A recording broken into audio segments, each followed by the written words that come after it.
So in this video lecture हम class 6 की आपके सिविक्स का सोशल और पॉलिटिकल लाइफ आपकी 6 के सिविक्स का नाम है। इसका chapter number 1 understanding diversities cover up करेंगे। अंडरस्टैंडिंग डाइवर्सिटीज़ को पढ़ेंगे। अब देखिए, अंडरस्टैंडिंग डाइवर्सिटी, सबसे पहले हमें पता होना चाहिए कि डाइवर्सिटी क्या होता है। What is this diversity? So आप यहाँ देख सकते हैं डाइवर्सिटी क्या होता है। जब पीपल, हम जानते हैं इंडिया में जो पीपल है, वो जो पीपल अलग अलग होते हैं एक दूसरे से, सब इंसान एक दूसरे से अलग हैं।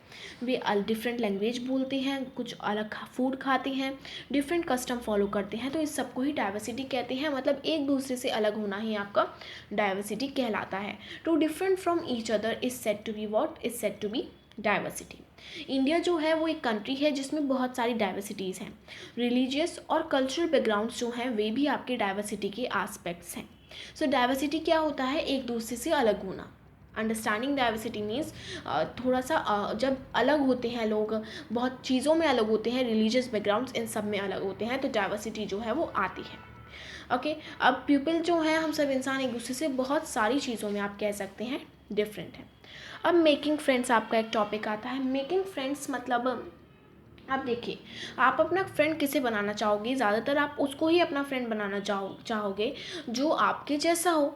बट हर बार ऐसा नहीं होता। समटाइम कभी कभी हम उन लोगों को भी अपना दोस्त बनाते हैं जो हमारे से अलग है। ये स्टोरी इसके बारे में ही है। एक लड़का है, ये, इसका नाम भी समीर है, इसका नाम भी समीर है। तो इसको हम समीर 1 कहते हैं और इसको हम समीर 2 कहते हैं।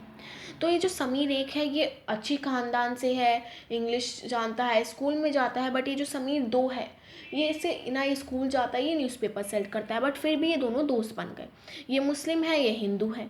ये मुस्लिम है, ये हिंदू है। और बट इसकी जो फैमिली थी वो मेरठ में रहती थी। मेरठ में रिवॉल्ट हुआ तो इसकी फैमिली मर गई। मेरठ में रहती थी, मुसलमान को मारा गया तो इसकी फैमिली के कुछ मेंबर्स मर गए। तो उस दिन के बाद समीर 1 ने इसको समीर 2 को कभी नहीं देखा। बट उसके बावजूद भी ये दोनों दोस्त थे, बट ये डिफरेंट थे दोनों एक दूसरे से। दोनों एक दूसरे से बहुत ज़्यादा डिफरेंस थे, बट फिर भी ये दोनों दोस्त थे। तो डाइवर्सिटी थी दोनों के बीच में, बट फिर भी आप दोस्त बना लेते हो ना। तो यही है आपका एक डाइवर्सिटी का मतलब। इनइक्वालिटी क्या होता है? अब इनइक्वालिटी आ जाती है। अब इनइक्वालिटी मतलब हो रहा है समीर 1 और समीर 2 के बीच में। आप ये नहीं कह सकते कि डाइवर्सिटी है, या आप ये भी कह सकते हो कि समीर 1 और समीर 2 समीर 1 और समीर 2 में एक इनइक्वालिटी है, क्योंकि समीर 1 के पास वे रिसोर्सेज हैं जो समीर 2 के पास नहीं है। समीर 1 के पास अपॉर्चुनिटीज़ हैं जो समीर 2 के पास नहीं है। तो इक्वालिटी वो अनइक्वालिटी वही होता है कि एक इंसान के पास रिसोर्सेज हैं और अपॉर्चुनिटी है जो दूसरे इंसान के पास नहीं है। जैसे कास्ट सिस्टम में हम क्या करते हैं कि जो मुस्लिम्स हैं वो ये काम नहीं कर सकते, तो हम उनको अनइक्वल मान रहे हैं कि वो तो ये काम कर ही नहीं सकते। इनइक्वालिटी हो रही है यहाँ पे। अब जैसे हम मानते हैं थोड़ा सा कि जिसकी फैमिली पॉटर है वो आगे जाके पॉटर ही बनेगा, तो यहाँ पे भी आपकी अनइक्वालिटी ही आ रही है। और अगर हम नोट्स में देखें तो यहाँ भी मैंने यही लिख रखा है, अनइक्वालिटी कब आती है? जब एक पर्सन के पास वे रिसोर्सेज या वे अपॉर्चुनिटीज़ नहीं होती जो दूसरे पर्सन को दी गई हैं, जैसे कास्ट सिस्टम में आपका ये होता है। ओके, अब what does diversity add to our lives? अब ये जो डाइवर्सिटी है ये हमारी लाइफ में क्या ऐड करती है? आप मान लीजिए कि आपकी इंडिया डाइवर्स ही नहीं है, हर जगह सिर्फ हिंदू ही रह रहे हैं, सब लोग ब्लैक और रेड कपड़े ही पहनते हैं और सब लोग एक तरह का खाना खाते हैं, तो क्या इंडिया इंटरेस्टिंग होती? नहीं। आपको कुछ काम ही नहीं मिलता। आप इंडिया में, आप अभी कहीं आप उत्तर प्रदेश में रह रहे हो। अब अगर आप उत्तर प्रदेश से मथुरा घूमने जाओगे तो आपको बहुत मज़ा आएगा। आप उत्तर प्रदेश से राजस्थान घूमने जाओगे, आपको वहाँ डिफरेंस मिलेगा, वहाँ लोग कुछ और पहनेंगे तो आपको इंटरेस्ट लगेगा। आप अपनी इंडिया में घूमने में ही आपको मज़ा आएगा। अगर आपकी इंडिया में सिर्फ एक ही इंसान के लोग रह रहे हैं तो आप राजस्थान जाके क्या करोगे? राजस्थान में भी वही लोग मिलेंगे, वही डाइवर्सिटी, वही कल्चर मिलेगा, तो आप अपनी जगह ही रहोगे ना, आप फ़ॉरेन जाने की कोशिश करोगे। तो अगर पूरी इंडिया एक जैसी होगी तो मज़ा नहीं आएगा ना। तो डाइवर्सिटी क्या कर रही है? डाइवर्सिटी हमारी लाइफ को, diversity is making our life more interesting, हमारी लाइफ को ज़्यादा इंटरेस्ट कर रही है, इंटरेस्टिंग बना रही है। डाइवर्सिटी से हमारी लाइफ जो है वो इंटरेस्टिंग बन रही है। अब इंडिया में बहुत ज़्यादा डाइवर्सिटी है। इंडिया एक ऐसी कंट्री है जिसमें बहुत ज़्यादा डाइवर्सिटीज़ रह रही है, जिस वजह से इंडिया एक बहुत अमेजिंग कंट्री बन रही है। लोग दूर दूर से इंडिया घूमने आते हैं। हम इंडिया में रह के हमने इंडिया की चीज़ें नहीं देखी हैं। हाँ, आप इंडिया के यूपी में रहते हो, आप वहाँ राजस्थान में जाना चाहोगे इंडिया के ही, क्योंकि वहाँ डाइवर्सिटी, आपको कल्चर थोड़ा अलग मिलेगा। अब how do we explain diversity, या फिर आपकी डाइवर्सिटी शुरू कैसे हुई। अब देखिए, how do diversity begin.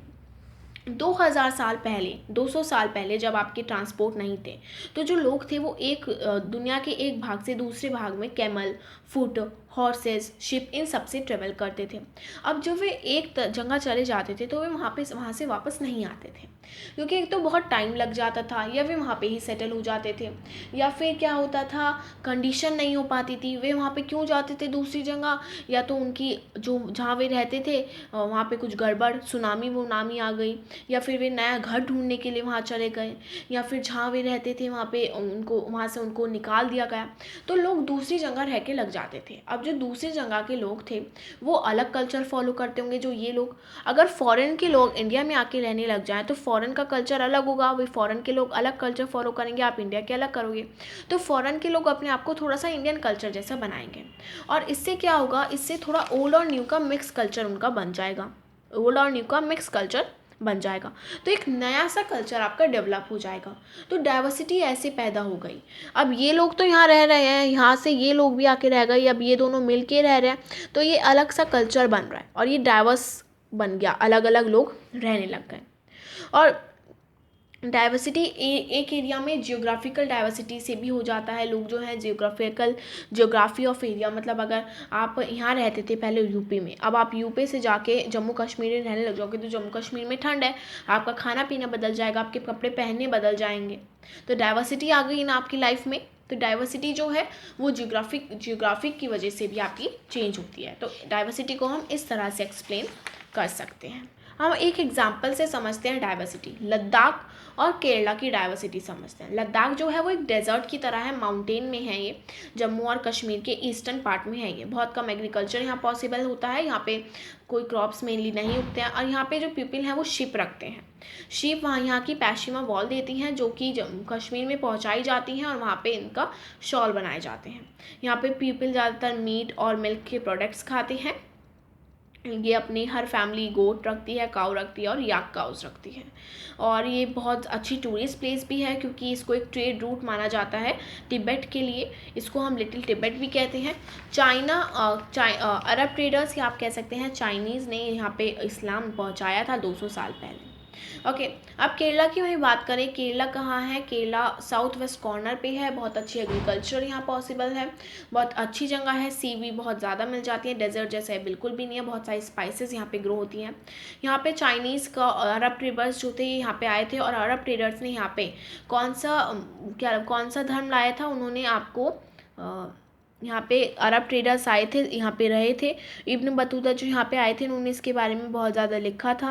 Arab traders ने यहाँ पे क्रिश्चियनिटी लाई थी, और चाइना के कल्चर से भी बहुत इन्फ्लुएंस है केरला में। चाइनीज़ जैसे चीना वाला nets, Chinese fishing nets use किए जाते हैं, चाइनीज़ जैसी यूटेंसिल्स यूज़ की जाती हैं। तो हम देख रहे हैं दोनों केरला और लद्दाख जियोग्राफिकल डाइवर्सिटी, दोनों में ज्योग्राफी की डाइवर्सिटी है। मतलब ज्योग्राफी से अगर हम देखें उनकी प्लेस ऑफ पोजीशन, तो दोनों में अलग है। कहीं डेजर्ट है एक जगह सीज है, एक जगह एग्रीकल्चर पॉसिबल ही नहीं है, एक जगह एग्रीकल्चर पॉसिबल। बट हिस्टोरिकल दोनों सेम है। हिस्ट्री कैसे सेम है कि चाइनीज़ और अरब ट्रेडर्स से दोनों इन्फ्लुएंस हैं। अरब ट्रेडर्स दोनों में ही अरब और चाइनीज़ ट्रेडर्स की चीज़ें दोनों ही कल्चर में हमें फाइंड आउट कर रही है। तो जो डाइवर्सिटी है वो दो मेन फैक्टर पे बिलोंग करती है। एक तो हिस्टोरिकल, आप यहाँ लिख सकते हैं, you can write here historical, और एक आपका जियोग्राफिकल।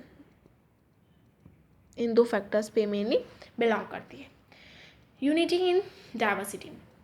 यूनिटी इन डाइवर्सिटी से मतलब है कि आप हमारी जो इंडिया है वो कितनी अलग है एक दूसरे से। हमारी यूनिटी है, हम एक दूसरे से अलग हैं, डाइवर्सिटी कितनी ज़्यादा है इंडिया में, बट फिर भी लोग एक साथ रह रहे हैं। तो मतलब डाइवर्सिटी होने के बावजूद यूनिटी है। सो इसलिए हम इसको यूनिटी इन डाइवर्सिटी टर्म कह देते हैं। डिफरेंट कल्चर है, डिफरेंट रिलीजन बैकग्राउंड है, बट फिर भी हम एक साथ रह रहे हैं। अब ब्रिटिशर्स ने क्या सोचा था कि ब्रिटिशर्स हम इंडियंस को डिवाइड कर देंगे क्योंकि हम डिफरेंट हैं। बट हमने क्या करा, हम तब उस टाइम यूनाइट हुए, एक साथ रहे।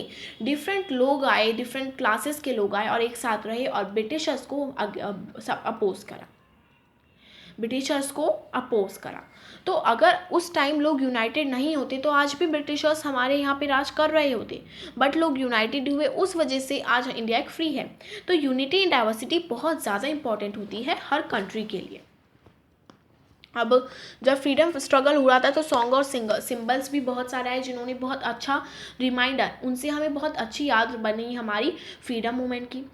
इंडियन नेशनल फ्लैग आया। इंडियन नेशनल फ्लैग हमने ब्रिटिश के खिलाफ फहराया था 27 जुलाई 1947 को। में भी मुझे पूरा अच्छे से याद नहीं है, but this is your okay. अब इन हिज बुक, जो जवाहरलाल नेहरू थे ने उन्होंने अपनी एक बुक लिखी थी डिस्कवरी ऑफ इंडिया, भारत की खोज।